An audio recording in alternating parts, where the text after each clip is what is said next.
¿Estás listo para adentrarte en el abismo de lo desconocido? Bienvenidos a Terror Abismal, donde hoy te llevamos de la mano por 4 historias que harán temblar tus sentidos. La noche de los susurros en el olvido. Alejandro Montero descubre en el cementerio de San Bartolomé una tumba olvidada y un espectro familiar que clama por liberación. El eco de las piedras olvidadas. Sofía Ramos desentierra secretos en la Recoleta tras hallar un relicario maldito y un rito ancestral. El lamento de las piedras susurrantes. Daniel Ortega cae en un foso bajo Santa Clara y ayuda a Sor Magdalena a cerrar un portal de lamentos. El susurro de las estatuas apagadas. Laura Paredes explora túneles secretos en el cementerio general y libera al espectro de Andrés Valverde. Triángulo negro hacia la derecha. Suscríbete y activa la campanita para que no te pierdas ningún escalofrío. Triángulo negro hacia la derecha. Dale me gusta y cuéntanos en los comentarios, ¿cuál de estas almas errantes te provocó más pavor? Empieza el viaje al terror. La noche de los susurros en el olvido. Me llamo Alejandro Montero, y lo que voy a contarles ocurrió una fría noche de noviembre en el cementerio de San Bartolomé, ubicado a las afueras de mi ciudad. Nunca pensé que aquella visita rutinaria se convertiría en mi peor pesadilla. La verja de hierro forjado, cubierta de óxido y musgo, crujió bajo mi empuje. Al entrar, el aroma a humedad y tierra removida me envolvió como un abrazo helado. A cada paso, los cipreses inclinados se alzaban a mi alrededor, formando túneles verdes que, al paso del viento, susurraban mi nombre. Las lápidas, algunas gastadas por el tiempo, otras recientes y pulcras, parecían observarme con silenciosa expectación. Mi objetivo era simple: dejar flores en la tumba de mi abuela Teresa, fallecida hace 6 meses. Era una costumbre que repetía cada mes, un acto de cariño y recuerdo. Pero esa noche todo se torció. En lugar de la tumba familiar, encontré una losa solitaria, con el nombre Ignacio Montero y la fecha 1873-1895. No recordaba a nadie con ese nombre en mi familia. Extrañado, con el corazón un poco acelerado, aparté las rosas y me arrodillé. Al rozar la losa, sentí un frío intenso recorrerme los dedos, como si la piedra respirara. Un susurro sordo surgió de la tierra: Alejandro. Frené el aliento. El viento hizo brincar las velas que había colocado, lanzando destellos de luz y sombra contra los nichos contiguos. En la penumbra, las figuras talladas en mármol, ángeles con alas rotas y áureas difuminadas, parecían agitar sus manos en señal de auxilio. El miedo me apretó el pecho, pero la curiosidad pudo más. Me acerqué a una cripta abierta. Al asomarme, distinguí un ataúd de madera ennegrecida, sus cerraduras carcomidas. Una corriente gélida emergió del interior, como la exhalación de un cuerpo sepultado vivo. Abrí la tapa sin saber por qué. Dentro, una camisa ajada y unas cartas atadas con un lazo rojizo. Estaban dirigidas a Ignacio y escritas con tinta negra, peligrosa. Cada palabra lloraba angustia: hermano, libérame, el cementerio me reclama. Perdóname, no permitas que salga de aquí. Dios mío, empecé a temblar. Dejé caer las cartas al suelo. El timbre de campanas, distante, marcó las 12 en punto. Fue como un juramento: la noche ya estaba encendida por fuerzas que no comprendía. Decidí marcharme, pero mis piernas se negaban. Un golpe seco retumbó tras de mí, una tumba se había cerrado con violencia. Giré y vi un niño de pie junto a la verja, con ojos tan oscuros que absorbían la poca luz. Su abrigo gris estaba raído, y su rostro, pálido como las calorías. No habló, solo me señaló el interior del cementerio. Un gruñido bajo resonó desde los pasillos de nichos. Algo arrastraba cadenas, despertando ecos de dolor. El niño se desvaneció. El terror me impulsó a correr, sorteando lápidas y enredaderas que parecían intentar retenerme. El suelo crujía, y entre los arbustos, un par de manos huesudas emergían, buscando mi tobillo. Respiraba con dificultad, la adrenalina convirtió mis latidos en tambores ensordecedores. Al llegar a la verja, Mis dedos helados no lograban girar la aldaba. Entonces, un susurro cálido me envolvió. No temas, Alejandro. Era la voz de mi abuela Teresa, como un eco del pasado. Frente a mí apareció su figura, translúcida, cubierta con el chal que le tejí en vida. Sus ojos, llenos de ternura, me guiaron. Con un gesto delicado, empujó la verja, que cedió sin esfuerzo. Descubrí mi mano cerrada en el oscuro picaporte, sorprendido por la apertura. Di un paso al exterior y la verja se cerró de un golpe final. Al voltear, el cementerio estaba en calma. Las velas se habían apagado, el viento se había detenido. Caminé de regreso a casa, con la camisa y las cartas en el bolsillo. Esa noche, el cielo era una sábana estrellada, indiferente a lo que había presenciado. Al día siguiente, consulté los archivos históricos del panteón. Ignacio Montero resultó ser mi tatarabuelo, un joven albañil que murió ahogado en un túnel de excavación en 1895. Habían registrado su tumba como olvidada tras una inundación súbita. Nunca llegó a descansar en paz. Aquella cripta abierta, las cartas y el niño espectral eran manifestaciones de su espíritu atrapado entre la piedra y el barro. La aparición de mi abuela fue su manera de guiarme. Mi vínculo sanguíneo actuó como puente para liberar a Ignacio. Enterré las cartas junto a esa tumba y coloqué sus restos en el osario familiar. Sentí una paz profunda, como si el cementerio mismo hubiera exhalado alivio. Desde entonces, cada noviembre visito San Bartolomé con flores para Teresa e Ignacio. Ya no susurro su nombre por miedo, sino en señal de gratitud. El cementerio, otrora reino de sombras y susurros, hoy es un lugar de reposo compartido. Y yo, Alejandro Montero, llevo en mi pecho la certeza de que el amor y la memoria pueden acallar hasta las voces más inquietantes del más allá. El eco de las piedras olvidadas. Me llamo Sofía Ramos, y lo que viví hace apenas un mes en el cementerio de la Recoleta aún estremece cada fibra de mi ser. Aquella tarde, con el cielo cubierto de nubes grises y un viento helado que anunciaba lluvia, salí de la casa de mi tía para cumplir con la promesa que le hice, dejar un ramo de lirios blancos sobre la tumba de mi madre, fallecida cuando yo tenía apenas 11 años.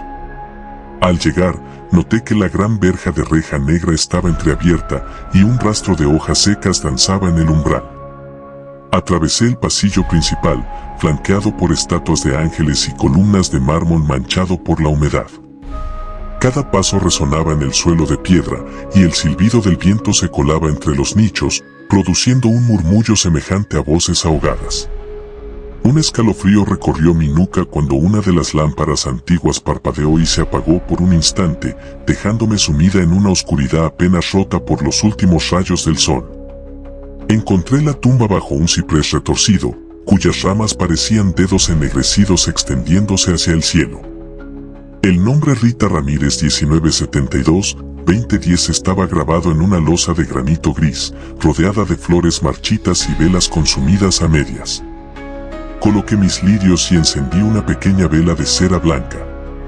De pronto, noté que el aire se espesó y un susurro grave, casi imperceptible, pronunció mi nombre, Sofía.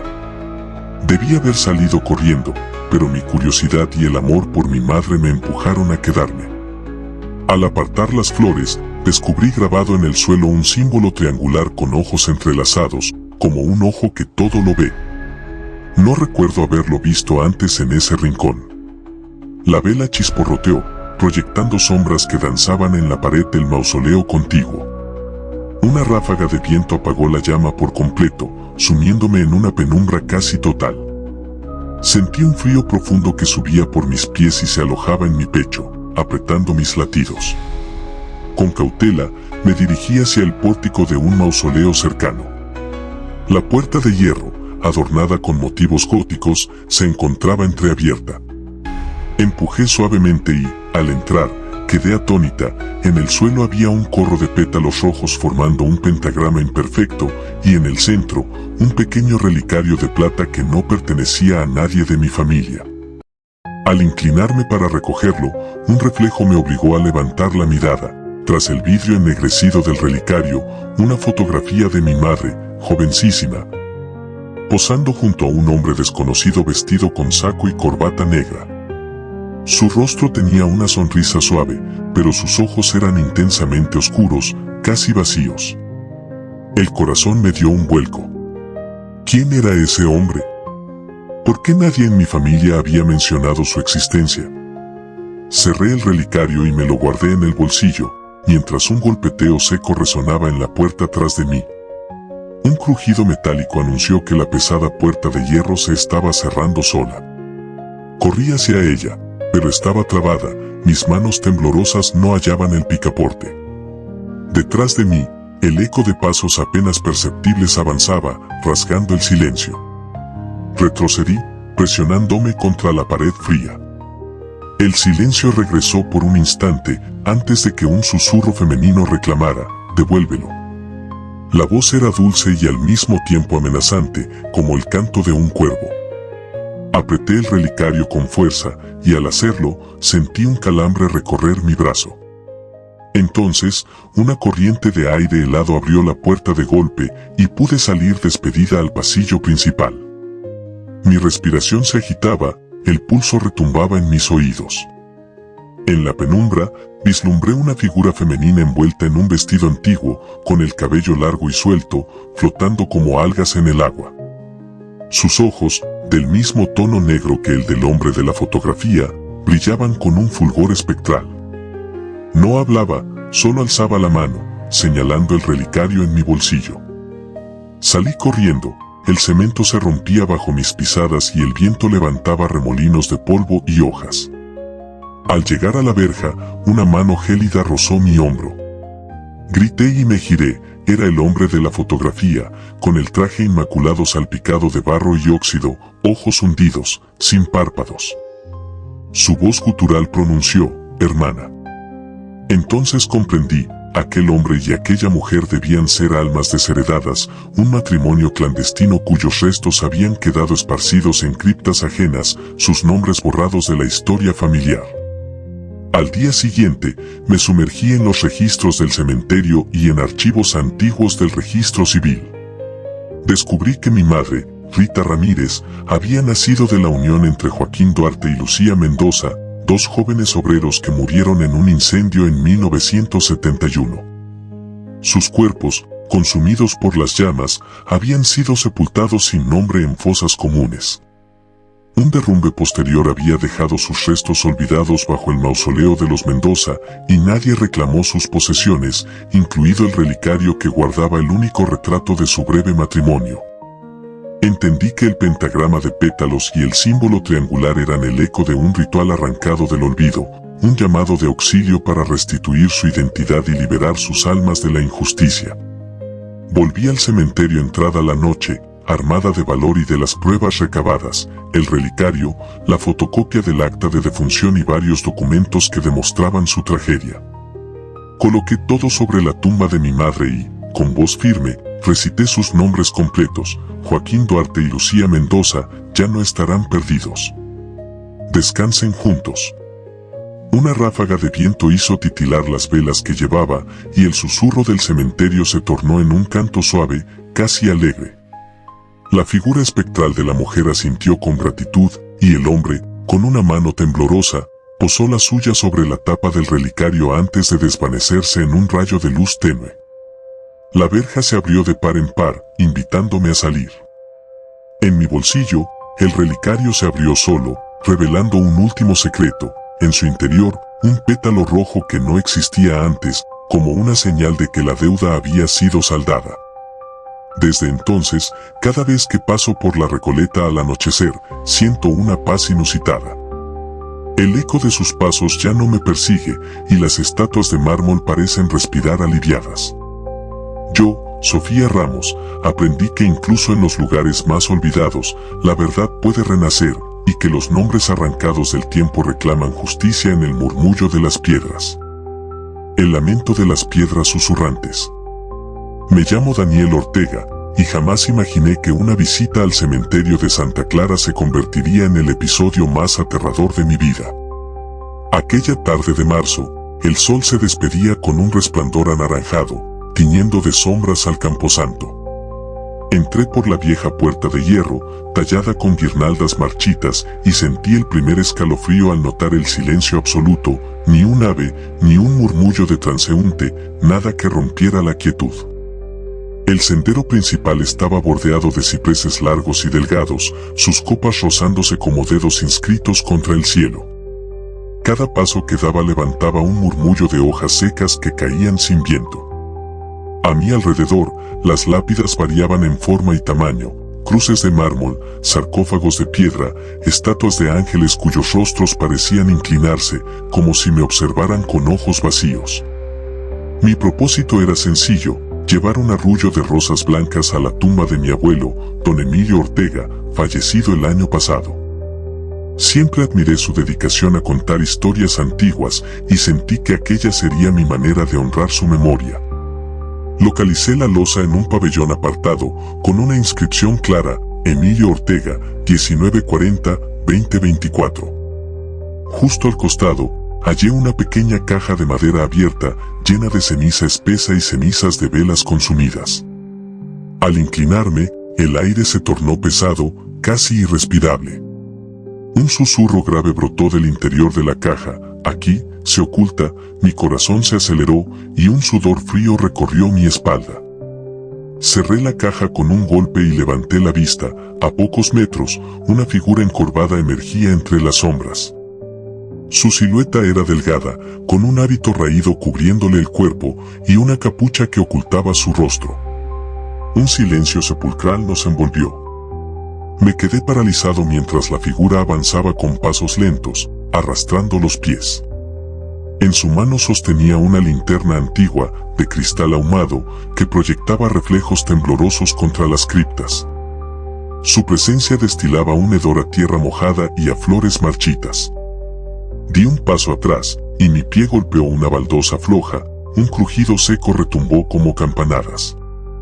La figura alzó la linterna hacia mí, dispersando la penumbra, pero su rostro seguía invisible bajo la sombra de la capucha. Decidí apartarme en silencio, pero el suelo cedió bajo mis pies y caí en un pequeño foso cubierto por hojas. Intenté incorporarme, pero mis manos quedaron atrapadas entre ramas enredadas. El foso era profundo y el aire olía a podredumbre. Desde arriba, el eco de pasos resbalosos se acercaba. Mi respiración era agitada y el pánico amenazó con apoderarse de mí. Una mano surgió de la penumbra para ayudarme. Era una mano huesuda, pálida, pero con un anillo de plata grabado con una estrella de 5 puntas. Tiré de ella con todas mis fuerzas y logré salir. Al levantar la mirada, encontré a una mujer joven, con el cabello oscuro suelto y los ojos desorbitados. Vestía un vestido antiguo, color marfil, cubierto de polvo. Sus labios temblaron y murmuró: no debía sacudir el silencio. Quise hablar, preguntar quién era, pero su rostro reflejaba tanto terror que callé. Sin mediar palabra, me guió por un corredor angosto entre criptas bajas, donde las paredes de piedra exhalaban gotas de agua que goteaban rítmicamente, creando un compás macabro. Llegamos a un mausoleo desvencijado, con la puerta apenas colgando de uno de sus goznes. Ella colocó el dedo en los labios y empujó con suavidad. Adentro, el espacio era angosto, casi un pasillo subterráneo. El suelo estaba cubierto de ceniza y pétalos negros. Al fondo, una chimenea de piedra con grabados de lunas y cuervos, donde ardía una brasa solitaria. Cerca, un cuaderno de tapas carcomidas y páginas amarillentas. Me acerqué y lo abrí. Eran diarios escritos a mano, firmados por Sor Magdalena, 1921-1933. Sus palabras describían un ritual para comunicarse con los espíritus atrapados en la tierra. El miedo me asaltó. Había oído historias de monjas que, en el pasado, recurrieron a ritos oscuros para aliviar su soledad. Sus últimas entradas contaban que algo se liberó en aquel cementerio, y que el lugar comenzó a reclamar almas. Las líneas temblaban, como si la mano de la escribiente hubiera dejado de temblar. De pronto, la brasa de la chimenea estalló en una llamarada azul que proyectó sombras danzantes en las paredes, figuras humanas extendiendo los brazos, suplicando auxilio. Sentí un grito atorado en mi garganta. La joven, Sor Magdalena en imagen espectral, se arrodilló junto a mí y susurró: «Ayúdame a cerrar la puerta». Recordé el cuaderno y busqué un pasaje que mencionaba un cierre. Debía trazar el símbolo de la estrella de 5 puntas con polvo de las cenizas y recitar una plegaria olvidada. Con manos temblorosas, tomé ceniza del suelo y dibujé la estrella frente a la chimenea, mientras ella recitaba con voz quebrada las palabras en latín. La llamarada azul retrocedió, y el céfiro que recorrió el pasillo susurró un gracias contenido. Una corriente de aire cerró la puerta del mausoleo con un portazo seco, y el respaldo de una silla cayó, apagando la brasa. La joven se puso en pie, me sonrió con gratitud y alzó el rostro al techo del mausoleo. Sus ojos se llenaron de lágrimas de luz, y su figura comenzó a desvanecerse. Antes de desaparecer, pronunció: «Ahora, descansa, en paz». Salí tambaleante al sendero principal. El viento susurró de nuevo, pero esta vez fue un suspiro de alivio. El cielo se tornó más claro, y la puerta de hierro se cerró detrás de mí con un clic que resonó como un latido final. Regresé a la tumba de mi abuelo, coloqué las rosas blancas y recé en voz alta por él y por Sor Magdalena, por sus almas liberadas. Al día siguiente, confirmé en los archivos del convento cercano que hubo una monja llamada Magdalena Rivera, que murió en 1933 y dedicó sus últimos años a cuidar el cementerio. Nunca se hizo cargo de rituales, pero sus cuidadores contaron que, tras su muerte, empezaron a aparecer huellas y voces entre las criptas. Desde entonces, nadie se atrevió a entrar de noche. Aquella noche, comprendí que mi valor y la memoria de mi abuelo necesitaban entrelazarse para cerrar un antiguo ciclo. El cementerio de Santa Clara, antaño un lugar de lamentos y secretos, hoy es un espacio donde las almas pueden hallar silencio y reposo. Y yo, Daniel Ortega, guardo en mi pecho la certeza de que, a veces, el terror se disipa con un simple acto de compasión. El susurro de las estatuas apagadas. Me llamo Laura Paredes, y lo que relataré sucedió una noche de abril en el cementerio general de mi ciudad. Nunca imaginé que la rutina de colocar una vela en la cripta de mi padre se convertiría en la pesadilla más vívida de mi vida. Esa tarde, el cielo estaba encapotado y el aire cargado de humedad. Al atravesar la verja de piedra, noté a los perros callejeros husmeando entre las tumbas antiguas. Sus collares oxidados y el pelo enmarañado me hicieron estremecer. Caminé por el pasillo principal, donde los mausoleos de mármol blanco y granito oscuro formaban una fila que se perdía en la neblina. Cada puerta de hierro forjado tenía un nombre y una fecha: Familia Guerrero, 1925-1998, Don Ernesto Salazar, 1930-2015.